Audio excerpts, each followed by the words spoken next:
لیکن اندر ہی اندر یہ بات تکلیف دینے لگی کہ شادی کے بعد میرا بھائی بدل چکا ہے۔ خیر وقت کے ساتھ یہ بات بھی میں نے سہ لی اور میں اپنی بیٹی کے ساتھ زندگی میں آگے بڑھنے لگی۔ میری بیٹی جب 10 سال کی ہوئی تو ایک روز عمران کا فون آیا۔ میں نے فون کان سے لگایا کہ غیر شناس آواز سنائی دینے لگی۔ کہنے لگے ذیشان صاحب فیکٹری کی چھت سے نیچے گر گئے ہیں، آپ فوراً ہسپتال میں پہنچ جائیے۔ سنتے ہی میرے پیروں تلے سے زمین نکل گئی۔ میں نے فوراً اپنی بیٹی کو ساتھ لیا اور رکشہ پکڑ کر ہسپتال کی طرف نکل پڑی۔ دراصل ذیشان جہاں مزدوری کیا کرتے تھے وہاں مستری کے ساتھ کام کرتے ہوئے چھت سے گر گئے تھے۔ جب میں ہسپتال پہنچی تو ذیشان زندگی کی آخری سانسیں لے رہے تھے اور پوری طرح زخمی تھے اور ان کی پسلیاں ٹوٹ چکی تھی۔ یہ منظر دیکھا تو میں پھوٹ پھوٹ کر رونے لگی۔ میں روتے ہوئے ان کے بیڈ کے پاس جا کر بیٹھ گئی۔ کیا حالت ہو چکی تھی میرے ذیشان کی۔ ڈاکٹر صاحب صاف کہہ چکے تھے کہ اب انہیں بچانا بہت مشکل ہے۔ ذیشان دھیرے دھیرے سانس لیتے ہوئے میری طرف دیکھنے لگے اور کہنے لگے میں جانتا ہوں کہ میں کچھ لمحوں بعد اس دنیا میں نہیں رہوں گا اور بس اتنا کہوں گا کہ ہمت مت ہارنا، میری بیٹی کا خاص خیال رکھنا، مجھ سے جو بھی غلطی ہوئی ہو مجھے معاف کر دینا، میں تمہیں اس دنیا میں اکیلا چھوڑ کر نہیں جانا چاہتا تھا۔ لیکن یہ کہتے ہوئے اس کی زبان اس کا ساتھ چھوڑ چکی تھی۔ میں نے سر اٹھا کر دیکھا تو ذیشان بالکل خاموش ہو چکے تھے، اس کی روح پرواز کر چکی تھی۔ میری بیٹی زور زور سے چلانے لگی اور اپنے ابو کو ہلاتے ہوئے کہہ رہی تھی کہ ابو اٹھو ابو، لیکن ابو ہمیشہ کے لیے سو چکے تھے۔ میں وہ منظر دیکھ کر بے چین ہو کر وہیں گر پڑی اور بے ہوش ہو گئی۔ جب ہوش آیا تو ذیشان کی میت کو ایمبولینس میں رکھا جا چکا تھا۔ میری بیٹی کبھی میری طرف دوڑتی اور کبھی ایمبولینس کی طرف بھاگتی، اپنے ابو کو دیکھتی۔ میرا شوہر اس دنیا سے جا چکا تھا اور اس وقت ہمارے پاس نہ کوئی عزیز تھا نہ کوئی رشتہ دار، صرف ڈاکٹر اور نرس تھے جو مجھے تسلی دینے کی کوشش کر رہی تھی۔ میں نے بڑی مشکل سے خود کو سنبھالا اور بیٹی کے ساتھ گھر پہنچی۔ محلے والوں کو پہلے ہی خبر مل چکی تھی اس گھر میں کوئی موت واقعی ہوئی ہے، لیکن میری ہمت نہیں ہو رہی تھی کہ ابو یا بھائی کو کال کر کے بتاؤں کہ ذیشان اب اس دنیا میں نہیں رہے۔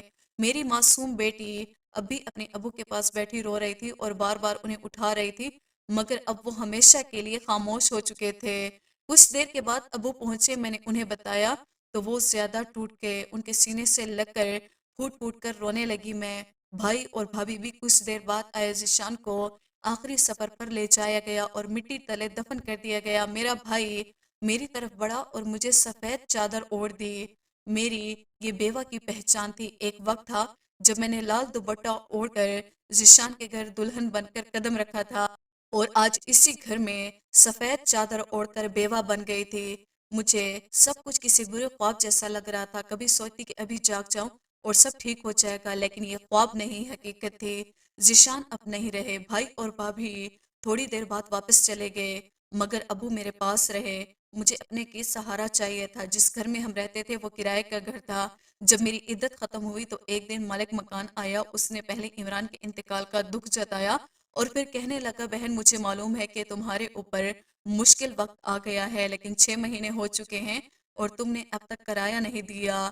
میں بھی مزدور آدمی ہوں اور اس کرائے سے ہی میرا گزارا ہوتا ہے، اگر ہو سکے تو کرایہ دے دو تاکہ میرے بھی حالات سدھر سکے۔ یہ سن کر مجھے اور بھی فکر ہونے لگی۔ 6 مہینے کا کرایہ بہت زیادہ تھا اور میرے پاس کچھ بھی نہیں تھا۔ ابو نے مجھے تسلی دی اور کہا فکر مت کرو بیٹا، میں تمہارے بھائی سے بات کرتا ہوں اور تمہارا کرایہ وہ چکا دے گا اور تمہیں اپنے گھر لے جائے گا۔ ابو واپس گئے تو مجھے امید تھی کہ بھائی میری مدد کریں گے، مگر جب ابو لوٹے تو تھوڑے پریشان لگ رہے تھے۔ میں نے پوچھا کیا ہوا ابو؟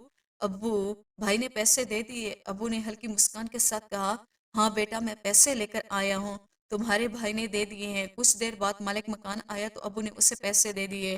جب وہ پلٹے تو میں نے پوچھا ابو کیا بھائی نے پیسے دیے تھے؟ تو ابو کی آنکھوں میں آنسو آ گئے اور ابو بولے وہ کہہ رہے تھے ہمارا خود کا پیٹ نہیں پلتا ہے، میں پیسے کہاں سے لاؤں؟ اس لیے میں نے مجبور ہو کر اپنے دوست سے پیسے اٹھا لیے اور اسے کہہ دیے کہ پینشن سے تھوڑا تھوڑا جمع کر کے اسے لوٹا دوں گا۔ یہ سنتے ہی میں رونے لگی، مجھے پتا تھا کہ بھائی بھابھی کو اتنے پیسے نہیں دینے گے۔ ابو بھی کہنے لگے کہ بیٹا اب ہر مہینے کا کرایہ کیسے دیا جائے گا، چلو اب میرے ساتھ میرے گھر چلو۔ مکان کا کرایہ چکانے کے بعد میں نے مجبور ہو کر اپنا سامان پیک کر لیا۔ مجھے پتا تھا کہ اب ہر مہینے کرایہ کون دے گا۔ میں اپنے ابو کے ساتھ مائکے کی دہلیز پر پہنچ گئی، جو اب مائکا نہیں رہا تھا بلکہ میرے بھائی کا گھر ہو چکا تھا۔ میں نے اپنا اور اپنی بچی کا ہاتھ تھامے گھر میں قدم رکھا۔ مجھے دیکھ کر بھائی اور بھابھی چونک گئے اور پریشان ہو گئے۔ سامان کے ساتھ مجھے دیکھ کر بھابھی فوراً بول اٹھی کہ کیا اب یہی رہے گی؟ میرے ابو نے فوراً جواب، بھلا ہمارے علاوہ اس کا ہے ہی کون؟ آج سے یہ ہمارے پاس ہی رہے گی۔ بھابھی بڑبڑاتے ہوئے اپنے کمرے میں چلی گئی اور بھائی بھی منہ بنا کر اپنے کمرے میں چلا گیا۔ میری بچی بہت معصوم تھی، ابھی اپنے باپ کی موت کے صدمے میں بھی تھی، اب کافی چپ چاپ سی رہنے لگی۔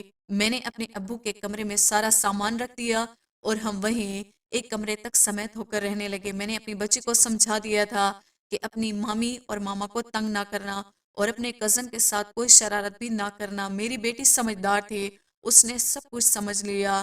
بھائی کے دو بیٹے تھے، بڑا بیٹا میٹرک میں اور چھوٹا 5ویں کلاس میں پڑھتا تھا، جبکہ میری بیٹی 4تھی کلاس میں پڑھتی تھی۔ کچھ روز یوں ہی گزر گئے۔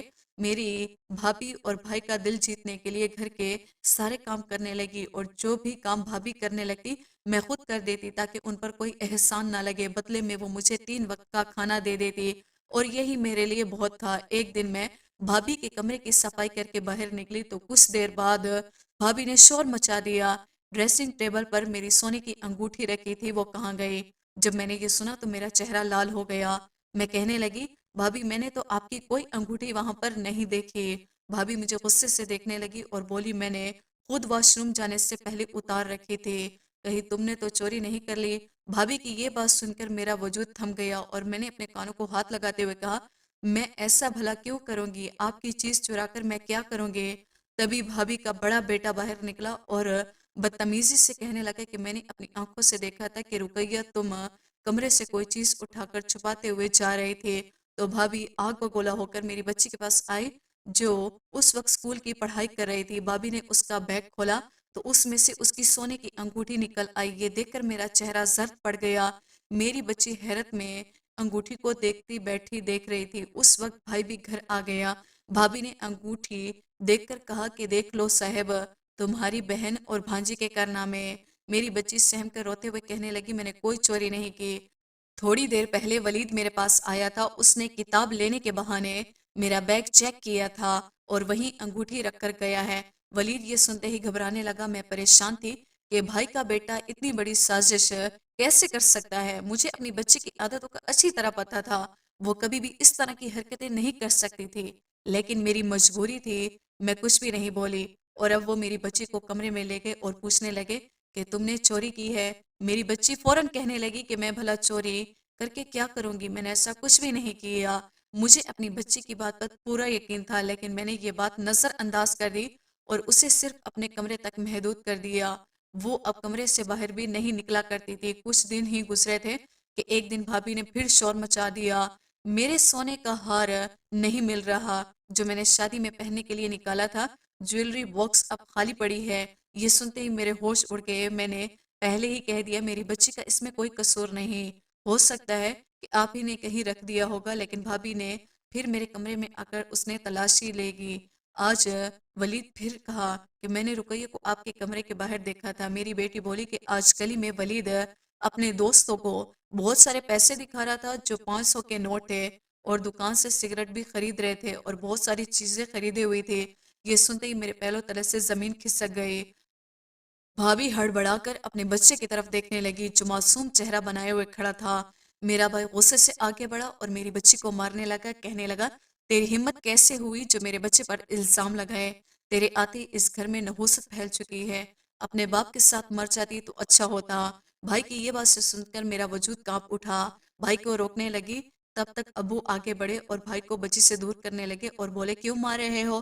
بچی کو جب یہ کہہ رہی ہے کہ اس نے ایسا ویسا کچھ نہیں کیا تو تم اپنی اولاد پر دھیان دو، ہو سکتا ہے تمہارے بچوں نے چوری کی ہو، ہر جگہ ہر وقت باہر آوارہ گردی کرتے رہتے ہیں۔ بھائی نے یہ سنا تو غصے میں ابو کو بھی تھپڑ مار دیا اور بولا، آپ بھی اپنی بیٹی کی طرف داری کر رہے ہیں، یہ تو شکل سے ہی چور نہیں لگتی ہے، باپ بھی چور اور ڈکیتی کر کے انہیں پالتا تھا، تبھی تو یہ اب ہمارے گھر آ کر ہماری بیوی کے زیور چرا رہی ہے۔ میری بیٹی نے تھپڑ کھا کر اور اپنے مرحوم باپ کے بارے میں یہ سب باتیں سن گئے جیسے پتھر کی مورت بن گئی۔ اپنے شوہر کے بارے میں یہ سب سن کر مجھ سے بھی برداشت نہ ہوا تو میں چیخ اٹھی اور بھائی کے پاس جا کر اسے بولنے لگی، تمہاری ہمت کیسے ہوئی میرے شوہر کے بارے میں ایسا کہنے کی؟ وہ تو اب اس دنیا میں نہیں ہے، اسے بخش دو۔ بچوں کی لڑائی میں تم نے ابو پر ہاتھ اٹھا دیا۔ مجھے اپنی بچی کی پرورش پر پورا یقین ہے، لیکن تمہیں اپنے بچوں پر دھیان دینا چاہیے تھا۔ جب ابو کہہ رہے ہیں تو تمہیں اپنے بیٹے کی بھی تحقیقات کر لینی چاہیے۔ تبھی بھابھی نے آ کر مجھے تھپڑ مارا اور بولی، ہمارے ٹکڑوں پر پلتی ہو اور ہمیں ہی باتیں سناتی ہو، دفع ہو جاؤ ہمارے گھر سے۔ میں غصے میں بول پڑی کہ آپ کے گھر کا احسان کافی ہے جو اب تک ہمیں رکھا۔ بھائی غصے میں آ کر بولا کہ ابو کو بھی ساتھ لے کر دفع ہو جاؤ، اور اب اور بوجھ میں نہیں اٹھا سکتا، خبردار جو تم لوگوں نے دوبارہ اس گھر میں قدم رکھا۔ یہ کہہ کر بھائی چلا گیا۔ اب میں کیا کرتی، برداشت کرنا میرے بس سے باہر ہو گیا تھا۔ میں نے مجبوری میں اپنا سامان پیک کیا اور جب ابو کو اٹھانے لگی تو اچانک وہ پیچھے گر گئے اور بالکل ٹھنڈے پڑ چکے تھے۔ میں گھبرا گئی اور انہیں ڈاکٹر کے پاس لے گئی۔ بھائی بھی میرے ساتھ تھا، لیکن ڈاکٹر نے بتایا کہ ابو کو ہارٹ اٹیک سے انتقال ہو چکا ہے۔ بھائی نے فوراً کہا کہ یہ سب تمہاری وجہ سے ہوا ہے۔ مجبوری میں بھائی کے گھر 3 دن اور رکی کیونکہ رشتے دار آیا جایا کرتے تھے۔ جیسے کہ ختم ہوا بھائی نے مجھے گھر سے نکال دیا۔ میں مجبوری میں اپنی بچی کو پاس ہی جھوپڑی کی طرف لے گئی جہاں بھکاری رہتے تھے۔ وہاں ایک بوڑھی عورت بیٹھی تھی۔ میں نے اسے اپنی پوری کہانی سنا دی۔ اس عورت نے کہا کہ بیٹی تم میرے ساتھ اس جھوپڑی میں رہ سکتی ہو، ہم دونوں بھیک مانگ کر گزارا کر لیں گے۔ وقت اس طرح گزرنے لگا اور میں اپنی بچی کو لے کر اس عورت کے پاس بھیک مانگتی رہی۔ ایک دن ہم اسی محلے سے گزرے جہاں بھائی کا گھر تھا۔ اس عورت نے کہا کہ چلو اس گھر میں چلتے ہیں۔ میں نے کہا نہیں، یہ میرے بھائی کا گھر ہے، میں یہاں نہیں جا سکتی، مگر وہ عورت اکیلی اندر چلی گئی۔ میری بچی بھی اس کے پیچھے بھاگ کر گھر میں چلی گئی۔ تھوڑی دیر کے بعد میری بچی باہر بھاگتی ہوئی آئی اور بولی، امی چلو اندر۔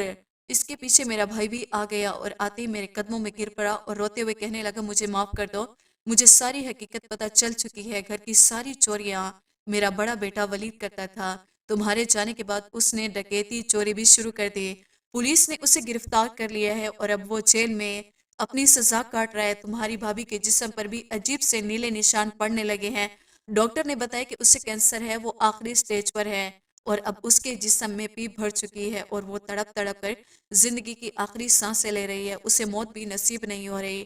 یہ سب اس کے کیے کی سزا ہے کیونکہ وہ تمہیں جھوٹے الزام میں پھنسانے میں اپنے بیٹے کا ساتھ دے رہی تھی، ہو سکے تو ہمیں معاف کر دو۔ میں نے بھائی سے کہا، معافی مجھ سے مت مانگو، معافی ابو سے مانگو، کیونکہ تم نے اپنے باپ جیسے شخصیت پر ہاتھ اٹھایا، تمہیں اس کا پھل مل رہا ہے، تمہارا بیٹا جیل میں ہے اور بیوی تڑپ تڑپ کر مر رہی ہے۔ بھائی مجھے بھابھی کے پاس لے گئے جو چیخ چیخ کر رو رہی تھی اور کہنے لگی، مجھے معاف کر دو تاکہ مجھے موت نصیب ہو سکے، مجھے معاف کر دو تاکہ مجھے قبر نصیب ہو سکے۔ اس کی حالت دیکھ کر میری روح کانپ گئی۔ میں نے اس سے کہا کہ میں نے تمہیں معاف کر دیا، دعا کرو کہ ابو بھی تمہیں معاف کر دے اور تمہاری آخرت برباد نہ ہو۔ کچھ دنوں کے بعد بھابھی تکلیف میں رہی اور پھر اس سے موت نصیب ہو گئی۔ بھائی نے اس کی تدفین کر دی۔ اب بھائی اور میں اپنی بچی کے ساتھ اسی گھر میں اکیلے رہتے تھے اور ہم دونوں اکثر یہی سوچتے تھے کہ کاش رشتوں میں یہ نفرتیں اور مکاریاں نہ ہوتی تو آج ہم سب مل کر خوشحال زندگی بسر کر رہے ہوتے، کاش لوگوں میں ایک دوسرے کو نیچے دکھانے کی سوچ نہ ہوتی تو آج ہماری زندگی خوشیوں سے بھری ہوتی۔ مکاری کرنے والے اپنی زندگی تو برباد کرتے ہی ہیں، ساتھ میں معصوم اور بے گناہ لوگوں کی بھی زندگی برباد کر دیتے ہیں۔ دوستوں، امید کرتے ہیں ہماری آج کی ویڈیو آپ کو پسند آئی ہوگی۔ ویڈیو کو لائک اور سبسکرائب کرنا نہ بھولیے گا۔